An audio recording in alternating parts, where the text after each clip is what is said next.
Next guest had a pretty strong week now. He just went WW on the heels in the Swiss. And there is, I don't even recognize him without the face shield, but Josh Pastner, good morning, man. Congrats. That was a good week. Yep. Good morning, everybody. Yeah, no, I get asked a lot about the face shield. They said, are you a coach or are you a welder? And, because, that's what they say. And I just said, look, with the mask, I said, look, it's hard for me to coach in the actual mask. I feel like I'm suffocating, so I need the face shield. I've had a few coaches ask me, are you getting a sponsorship for that or something? But I says, no, I just, it's like for about an order of 10, they cost $20. I mean, they're pretty cheap. They're not, but you're able to see, and I don't really mess with it that much. I keep it down so I don't touch it that much. And but a lot of people have called me the welder man. So I like now that. my wife would say the opposite. She says I'm not real handy around the house. So, but a lot of people have had me the nickname the welder. I'm going to tell you something, Welder. That idea for a sponsorship and given all the Jeff Collins sound bites we've had with the BMW, the logo in the background, the 404 and the brand, and I cannot believe somebody hasn't come off the hip and put the varsity on the side of your forehead or whatever the case may be for the corporate sponsors there at Georgia Tech. Only if it's good for Georgia Tech. So no personal gains from my end. I don't want any conflict of interest. So only for Georgia Tech. So if Georgia Tech wants it, I'll do it. So I'll let that be up to Mr. Stansberry. I like that idea. All right, now wait a second. What if we sent you like a little Packer and Durham sticker?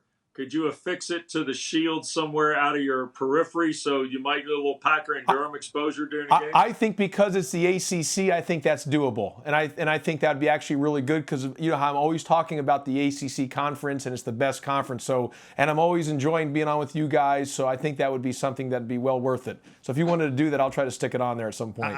I tell you what, I can even picture a Packer and Durham logo, and then on the other side, beat Kentucky and a question mark, right? Josh, there's this other idea. Wait, there's this other idea. The Duke Blue Devil started with the tape across the forehead and writes a message. Maybe you just take the top of the shield where it says face shield or whatever it says, the brand there, and just cover that with some sort of masking tape, and then you write a message at the top every game. I like where this is going. That's a good idea. Or you treat it like a football helmet and put stickers every time you get a win. Somewhere on the mask, part. You can do that too. There's a lot of ideas we can. There's a lot of ideas and things we can do with that face shield.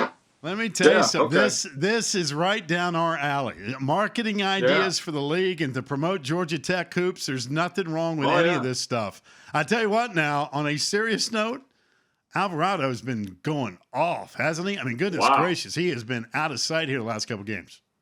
Yeah, guys. I mean, look, I and we had talked about this in the preseason a few times. I mean, look, the bottom line is especially in this league, you're going to really rely on guard play, and in college basketball, it's going to depend on guard play, and a guy like Jose Alvarado has just been at a very, very high level.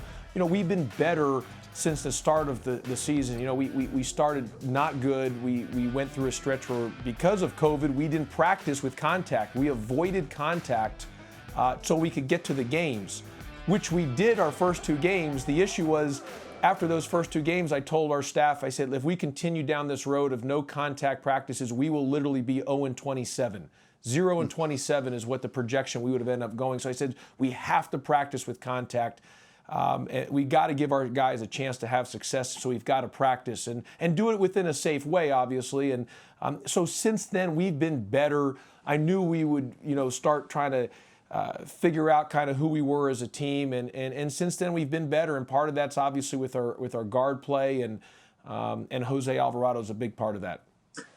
Josh, I noticed last night you have already, and I'm not asking about this particular team as much as I am your philosophy in putting this together.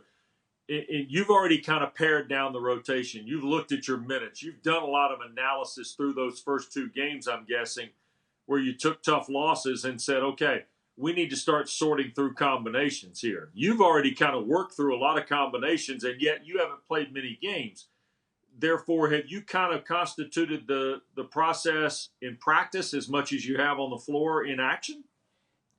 Yeah, look, one, when you don't practice with contact, you misevaluate some things, and you're thinking of, things based on what you did last year, and you're feeling like, okay, our guys can just kind of show up and we'll figure it out based on our experience and kind of our veteran guard play and some of our veteran guys. Well, that being said, I misevaluated because I wasn't watching us every day in contact practice prior, to start the season. So through games, and now that we're practicing, I've been able to have course correction. Our staff and I have been able to have some course correction on what's needed to be done. Our staff, my assistant coaches, have done a great job with game planning and coming up with different ideas to help our team be better. And obviously the players have bought into it. And all the guys have really played well. And to your point, Wes, one of the things that the staff and I thought what was best was we needed to get a smaller rotation. It was better for everybody. And part of that, we also were going to play smaller at times. And everybody's done a great job. Everybody's contributed. It's been a very equal opportunity offense, and we've done a nice job in that area. I'm personally a big believer in player movement, ball movement, not giving the ball a headache or massaging the ball, and the guys have done a nice job of that. And so we've played well in a lot of areas. We still have a long way to go. We've got a lot of things to work on. You guys know in this league, especially with no home court advantage, it is wide open. Nobody knows. I mean, it's just a crapshoot. Anytime you can get a win, it's special. But when you get an ACC win, it's extra special. I don't take those for granted. I know how hard this league is to win one game. And every time we get one win, that first win of the year, you're like, thank God we're not going to be 0-20. And because there are good teams in this league it's hard to win. And you can be good in this league and still not come up with wins. And so that I tell our team all the time, and I tell people, you don't take wins for granted in this league. Josh, we spent some time earlier today talking about the ACC's woes in the bowl season going 0-6, in which really every team lost the turnover battle in those bowl games. One thing your team is doing a great job is creating turnovers. Does that go back to, hey, we got to have contact in practice? Well, what's the mindset there where all of a sudden you're turning people over left and right? Great question on that. And the point was prior to our contact, prior to our first games, you know what I fully didn't realize? I knew it, but I didn't see it until we started having those games and then practicing with contact, was how much we were going to miss James Banks in the middle.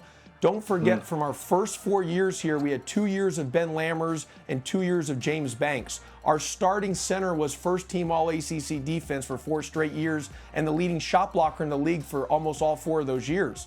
Now that we don't have James Banks or Ben Lammers in the back, we missed that shot blocking. And so not recognizing that because of not having that non-contact, I knew we were going to miss James, but not visually really seeing the amount that we were going to miss on that. We had to create turnovers in other ways. So instead of shot blocking, we had to do some different things off of our perimeter defense in a sense, because we are playing smaller. The other thing we've done a nice job of is we're doing a better job of taking care of the basketball, ball security, not turning it over. If you're going to play smaller, you can't be throwing the ball all over the place with silly turnovers. We've been better about that, and we've had a high assist on made field goals. I've been really happy about that with our group. I'm really proud of our young men. We got a great group of guys who's just, they've bought in, and like I said, the staff, the assistant coaches have done an awesome job, but the credit goes to the young men. They've really been able to be resilient and turn the corner when, obviously the start of the season, the sky was falling there early, but we were able to bounce back, and that's a credit to the young men. All right, but you've also gotten old, right? I mean, let's not dismiss the fact that, you're the get old, stay old here. You're doing every bit you can to not only get old, but also try and stay old. Alvarado, DeVoe, Wright, Moore, Bubba Parham, even as a transfer, as an older kid. I mean, Jordan that's Usher. got to count for, all that's got to count for something, right? Well, you look at the top 6 guys that we're playing with the amount of minutes that we're playing, they're all juniors and seniors. And everybody's played major minutes in their career, have started many games. And I've said it, the best way I believe for Georgia Tech to be successful is to get old and stay old in this league. In the league where there's 15 teams, with the realignment, the best way for Georgia Tech with realignment and 15 teams is to get old and stay old. And we are old. So our top 6 guys are older. We're an older group. And so that's got to show. And in the last few games, it's shown of that veteran group. And it's got to continue to show as we move forward in this league. And there's, as you guys know, experience, there's a lot of matters, and especially for this year, experience really goes a long way when this is such an, uncharted territory with COVID and everything. Josh, how hard was it to scout Wake Forest? I mean, we got, Coach Forbes, new coach. We haven't seen him play a whole lot. So with that said, how difficult was that? And what can you tell us about Wake Forest? Yeah, look, I think Coach Forbes is an unbelievable coach. Obviously, his success and what he did at East Tennessee, and then even previously where he was at a junior college down in Florida, he was really good there. They won. So, the guy has won so many games. He's going to be great at Wake Forest. This was a very hard scout. We didn't know who was going to play.